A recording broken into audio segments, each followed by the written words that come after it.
Shalom, Ibu Bapa, Saudara-saudari yang diberkati dalam Tuhan Yesus Kristus. Semoga kita semua dalam keadaan sehat dimanapun kita berada. Berjumpa kembali bersama saya, Pendeta Feven Dwi Santosa, dalam sebuah program Berita Selamat Jadi Dumah di channel YouTube GKI Official. Baiklah, perenungan bagi kita hari ini terdapat dalam Imamat pasal yang ke-19 ayat yang kedua yang berbunyi, "Berbicaralah kepada segenap jemaah Israel dan katakan kepada mereka, Kuduslah kamu, sebab aku, Tuhan Allahmu, kudus. Langit dan bumi pasti akan berlalu, tetapi firman Tuhan ini akan kekal selalu. Amin." Sobat PSJD, saya memberikan tema untuk perenungan bagi kita hari ini, yakni hidup kudus, mengapa tidak? Sobatku, pasti kita mengenal bahkan pernah menonton video Pandawara Group, sekelompok anak muda yang memiliki kepekaan dan kerendahan hati untuk membersihkan tempat-tempat yang kotor, yang penuh dengan sampah. Setelah kita selesai menyaksikan video tersebut, yang awalnya tempat tersebut kotor, kemudian menjadi bersih, pasti ada rasa senang dan bahagia yang kita rasakan. Begitu pula yang dikehendaki Allah bagi jemaah Israel dalam teks kita hari ini. Allah pasti akan merasa senang jika jemaah Israel mau hidup kudus, sebab Allah Israel sendiri adalah Allah yang kudus. Dalam bahasa Ibrani, kata kudus disebut kados, memiliki arti terpisah atau tidak tercampur dengan yang lain. Kata kudus juga memiliki arti suci dan bersih dalam bahasa Latin. Inilah yang menarik kita renungkan. Ketika Allah menghendaki jemaah Israel hidup kudus, maksudnya ialah dalam pengembaraan mereka setelah keluar dari tanah Mesir, mereka harus menanggalkan segala gaya hidup bangsa-bangsa yang tidak mengenal Tuhan Allah. Dan mereka dibedakan dengan semua bangsa lain menurut hukum-hukum serta adat istiadatnya.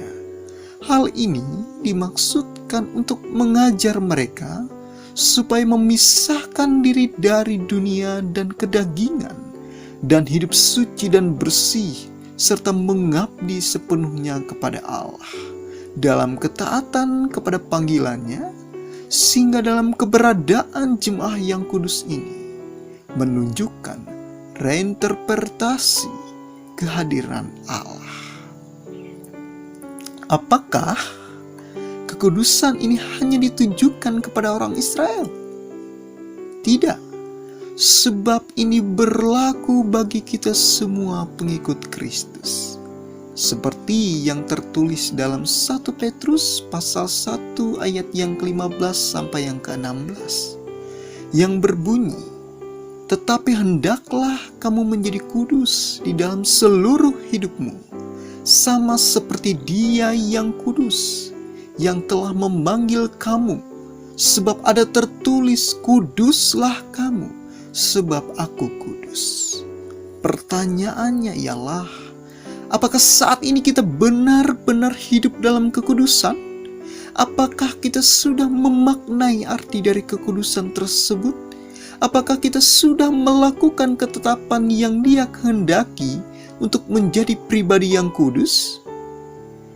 Pengajaran bagi kita ialah, hidup kudus di dalam Tuhan berarti berbicara mengenai memisahkan hidup kita bagi Tuhan.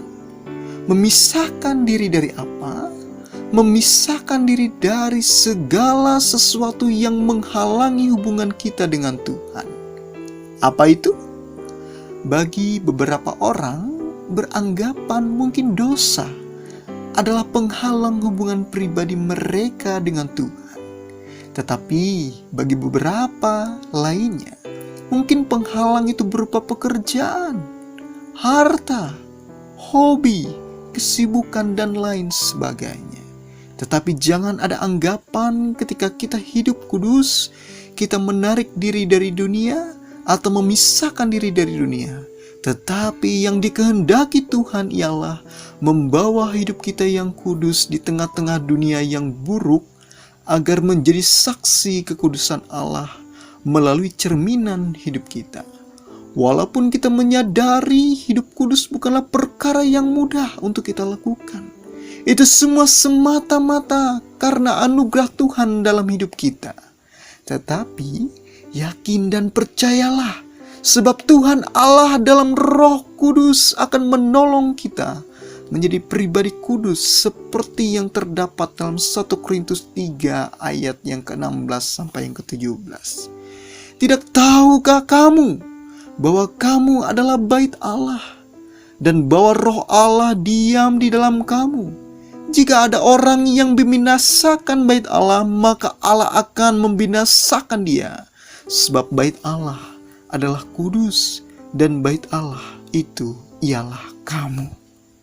Sejalan dengan itu, Yohanes Calvin mengungkapkan, ketika kita menerima anugerah pengudusan dari Tuhan, maka menuntut pengorbanan hidup kita untuk Tuhan, supaya hidup sesuai dengan iman di dalam kematian dan kebangkitan Kristus, menjauhi nafsu dunia dan dosa kenajisan. Lantas, bagaimana kita mampu mengimplementasi kekudusan itu secara konkret dalam kehidupan kita sehari-hari?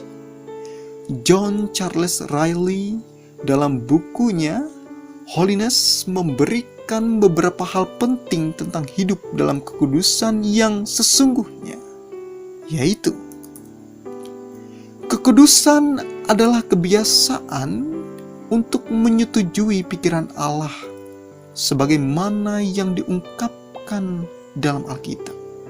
Orang yang hidup kudus akan berbalik dari semua dosa yang ia lakukan dan memegang teguh perintah Allah. Orang yang hidup kudus akan berjuang untuk hidup seperti Kristus Tuhan kita. Orang yang hidup kudus akan mengejar kelemah lembutan, ketekunan, kebaikan, dan menguasai perkataannya. Orang yang hidup kudus akan mengejar penguasaan diri dan penyangkalan diri. Amin. Mari kita berdoa. Dalam nama Bapa, Anak, dan Roh Kudus, terima kasih renungan firman Tuhan hari ini. Biarlah senantiasa firman-Mu menuntun setiap langkah kehidupan kami dan memampukan kami untuk terus hidup dalam kekudusan-Mu dan memberitakan kabar baik-Mu. Berkatilah aktivitas dan rutinitas kami selanjutnya. Berikanlah kami kesehatan dan kekuatan dalam menjalankannya. Dalam nama Tuhan Yesus Kristus kami berdoa dan memohon. Amin. Bye-bye.